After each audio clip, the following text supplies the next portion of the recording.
ঘরেও ছিল না।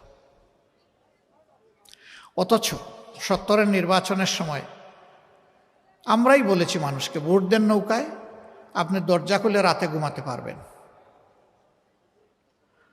হ্যাঁ, ঠিকই মানুষ দরজা খুলে ঘুমাইছে, কিন্তু সেই দরজাটা নিজে খুলে নাই, চোর ডাকাত এসে খুলে দিয়েছে। এরপরে কি হলো বুঝলাম, তারা সব ভালো কাজ করতে পারলেন না। দফায় দফায় ক্ষমতার পালাবদল হলো। দেশের চেহারার একেবারে উন্নতি হয় নাই এটা আমি বলবো না, হয়েছে। তবে যুগের যে পরিমাণ চাহিদা ছিল আর যে পরিমাণ সম্ভাবনা ছিল তার তুলনায় কিছুই হয়। এখানে বসা অবস্থায় আপনারা কোনো গন্ধ পাচ্ছেন কিনা? আমি কিন্তু একটু গন্ধ পেয়েছি। এটা একটা সভ্য জনপদ, এটা আমার গর্বিত দেশের রাজধানী।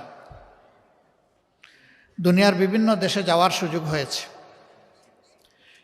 সেখানে নগরে শহরে এরকম চলমান প্রবাহমান বহু চ্যানেল আছে, ঝর্ণা আছে, নদী আছে, খাল আছে, ড্রেন আছে।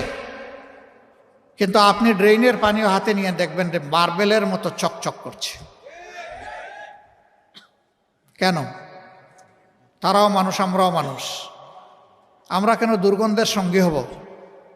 আমরা কেন পলিউটেড ওয়াটার স্ট্রিমের সঙ্গী হয়ে দুকে দুকে মরব? হাজার রোগ কেন আমাদের দেশে এই কারণে বাসা বাঁধবে? কপাল আমাদের এই জায়গায়। আমি বলেছিলাম আমাদের আল্লাহ অনেক সম্পদ দিয়েছেন, সব জায়গায় বলি একটা সম্পদের অভাবের কারণে আমরা পারলাম না আমাদের দেশটাকে বাগানের মতো করে সাজাতে। সেই সম্পদ হচ্ছে চরিত্রের সম্পদ। ক্ষমতায় যাওয়ার